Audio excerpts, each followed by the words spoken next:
तो वेलकम मेरे लंगोटिया यारों। देखिए ऐसा वर्ड मैं यूज़ किया हूँ, आप लोग मुझे मतलब गलत ना समझिएगा, मैंने आपको एक फ्रेंड की तरह समझता हूँ। तो आइए आज हम बात करने वाले हैं जिन लोगों ने बीए में ग्रेजुएशन में सोशियोलॉजी यानी कि समाजशास्त्र ऑनर्स रखा है, तो सेमेस्टर 4 में है और कोर पेपर 10 का आपका एग्ज़ाम है। तो देखिए कोर पेपर 10 आपका किस टाइप का पूछा जाता है वो आपको देखना है। तो यहाँ पे देखिए सोशियोलॉजी, इसका मतलब समझ लीजिए। यूजी का मतलब होता है अंडर ग्रेजुएट, यानी कि अभी आप ग्रेजुएट नहीं हुए हैं, अपियरिंग में है, ठीक, ग्रेजुएशन कर रहे हैं। सोशियोलॉजी यानी कि समाजशास्त्र कोर पेपर आपका 10 है और सेमेस्टर 4 है। तो आइए देखते हैं, इन केस आप जब 22 में, 24 में या 26 में जब भी एग्ज़ाम दे रहे होंगे, तब आपको किस टाइप का एग्ज़ाम में क्वेश्चन पूछा जाएगा दोस्तों। तो देखिए एक दोस्त बताऊं, बीए आप करते हैं ना, तो इसका मतलब है कि आप कुछ जिम्मेवार हैं। तो चलिए यहाँ पे बता रहा हूँ, इसे ध्यान से सुनिएगा। समय आपका हर एग्ज़ाम की तरह इसमें भी 3 घंटे दिए जाते हैं। फुल मार्क्स आपके पूर्णांक 80 होते हैं। 20 नंबर आपको कॉलेज की तरफ से दिए जाते हैं, मतलब कि प्रत्येक सब्जेक्ट आपका 100 मार्क्स का 100 नंबर का होता है। यहाँ पे बताया जा रहा है, आप सभी को मालूम होगा कि परीक्षार्थी आते हैं अपना ये शब्दों में उत्तर दें, तो ये तो हम सभी जानते ही हैं। यहाँ पे ध्यान देने वाली बात है, यहाँ पे बोला जा रहा है कि आंसर एनी 4 क्वेश्चन, यानी कि किन्हीं 4 प्रश्नों के ही उत्तर देने हैं, जिसमें प्रश्न संख्या 1 आपका कंपलसरी है, ठीक। और प्रश्न संख्या 1 बनाना है, उसके बाद किसी 3 प्रश्नों को बनाना है और प्रत्येक प्रश्न आपका 20 मार्क्स का है। तो आइए देखते हैं। यहाँ पे पहला प्रश्न है कि शॉर्ट नोट लिखना है। 5 मार्क्स का प्रश्न है पहले में, 4 5 मार्क्स के प्रश्न हैं यानी कि 20 मार्क्स, और एक 5 मार्क्स के प्रश्न के लिए आपको उत्तर लिखना है इसका 80 से 100 शब्दों के बीच में, ठीक, बिटवीन 80 टू 100 वर्ड्स के बीच में। तो पहला इसमें आपका कि बाल विवाह क्या है। देखिए राजा राम मोहन राय ने बाल विवाह और सती प्रथा, साथ ही लॉर्ड विलियम बेंटिंग ने आपका बाल विवाह के बारे में बहुत सारे चीज़ें कदम उठाई हैं। तो इसके बारे में बताना है कि चाइल्ड मैरिज क्या होता है, इसकी क्या हानियाँ हैं, ठीक ना, और किसी भी देश को पीछे ले जाने में चाइल्ड मैरिज, बाल विवाह का कितना बड़ा रोल होता है। तो इसको आपको डिस्कस करना है। अगला है आपका कि नारी शक्ति क्या है, उसके ऊपर फिर नारी हिंसा क्या है, तो ये भी आपको बताना है। वुमेन वायलेंस, आप लोग बोलते हैं ना कि डोमेस्टिक वायलेंस पे केस ठोक दिया मेरी वाइफ ने, तो घरेलू हिंसा क्या होता है, उसी टाइप का है एक कि नारी हिंसा, वुमेन वायलेंस क्या होता है, कि नारियों को किस तरह सताया जाता है, ये आपको बताना है।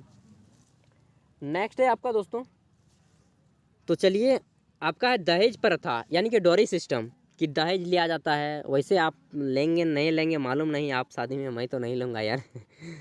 तो दहेज प्रथा क्या है, डोरी सिस्टम क्या है, और इसको भारत में किस प्रकार समाप्त किया जा सकता है, ये आपको बताना है। उसके बाद चौथा है आपका कि कुटुंब क्या है, हाउस होल्ड, आप लोग बोलते हैं ना कि कुटुंब आया है, तो वही हाउस होल्ड क्या होता है, कुटुंब क्या होता है, इसके बारे में बताना है।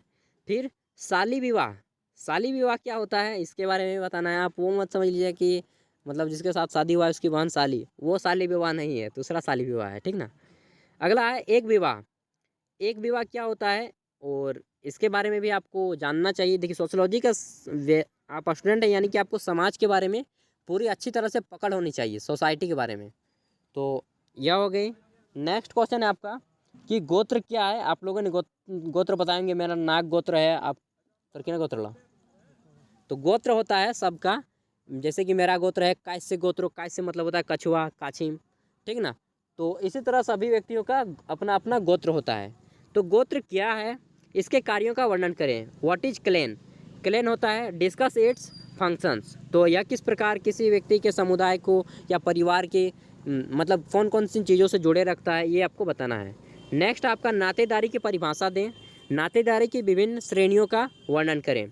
Define kinship, discuss the various categories of kinship, यानी कि नातेदारी की कौन कौन से परिभाषाएं होती हैं, कौन कौन सी श्रेणियाँ होती हैं, प्रथम श्रेणी, द्वितीय श्रेणी, ठीक ना, किसमें आप मामा को रखेंगे, किसमें आप नानी को रखेंगे, किसमें आप फुआ को रखेंगे, तो इस प्रकार को आपको बताना है। नेक्स्ट है आपका कि विवाह क्या है, मैरिज क्या होता है, इसके विभिन्न प्रकारों की विवेचना करें।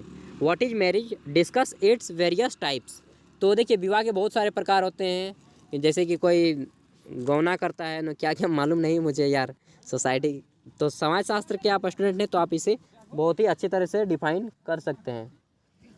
नेक्स्ट है आपका एकाकी परिवार को परिभाषित करें, इसके प्रकारों का वर्णन करें। क्या बोला जा रहा है कि एकाकी परिवार, एकल परिवार क्या होता है, ठीक ना, संयुक्त परिवार क्या होता है, तो आपने पढ़ा होगा, उस वही आपको बताना है कि डिफाइन न्यूक्लियर फैमिली है। तो दोस्तों आपको बताना है कि न्यूक्लियर फैमिली क्या होता है, इसमें कौन कौन शामिल होते हैं, आप, आपके पत्नी, उसके बाद आपके बच्चे, उसी प्रकार आपको बताना है कि न्यूक्लियर फैमिली और इसके फंक्शन क्या है, इसके प्रकार ये क्या होते हैं, इसकी विशेषताएं क्या होती हैं, इसमें शांति होता है या कलेश होता है, इन सभी के बारे में आपको बताना है।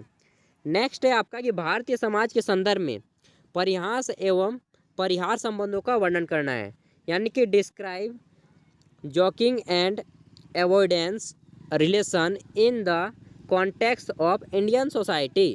ठीक, भारतीय समाज के संदर्भ में परिहास एवं परिहार संबंधों का वर्णन करना है। 7th नंबर क्वेश्चन है आपका कि व्हाट इज, आपका लिनेज पढ़े होंगे, ठीक ना, तो लाइनेज क्या होता है, वंश समूह क्या है, इसके विभिन्न प्रकार के वंश समूह की चर्चा करना है। Discuss the different types of lineage, तो इन सभी के आपके बारे में बताना है। तो ये भी आपका 20 मार्क्स का है। नेक्स्ट है आपका कि अधिमान्य विवाह क्या है, अधिमान्य विवाह के प्रकारों का वर्णन करना है, यानी कि व्हाट इज, आपका मैरिज के बहुत सारे टाइप होते हैं, अधिमान्य विवाह हो गया, मान्य विवाह हो गया, तो वही बताना है कि यह क्या है, इसका कैरेक्टरिस्टिक क्या क्या होता है, आपका इसके प्रकार क्या हैं, इसके आप साथ ही विशेषता बता दीजिए कि इसमें क्या कौन से विशेषताएं होती हैं। तो यहाँ पे हमारे टोटल क्वेश्चन कंप्लीट हो जाते हैं दोस्तों 8। तो इस वीडियो में हम लोग बात कर लिए टोटल तीनों पेपर की, और अगर आपने किसी भी सेमेस्टर का क्वेश्चन पेपर देखना है तो आप जा करके देख सकते हैं, हमारे चैनल पे विजिट करके प्रीवियस ईयर क्वेश्चन पेपर में जाइए, प्लेलिस्ट में आपको मिल जाएगा। और साथ ही अगर आपका कोई दोस्त भी बीए में पढ़ता हो तो उन तक भी वीडियो को शेयर कर दीजिएगा, क्योंकि यहाँ पे आपके दोस्त का भी जो भी ऑनर्स होगा ना, यहाँ पे मिल जाएगा प्रीवियस ईयर क्वेश्चन पेपर। तो चलिए, बोलते बोलते थक गया हूँ, पिछले आधा घंटा से वीडियो बना रहा हूँ, तो चलिए इस वीडियो को यहीं पे एंड कर रहा हूँ। वीडियो देखने के लिए थैंक यू। अगर आप चैनल पे पहली बार आए तो सब्सक्राइब करें, बेल के आइकन को प्रेस करें और अपने अन्य दोस्तों को शेयर करें। धन्यवाद।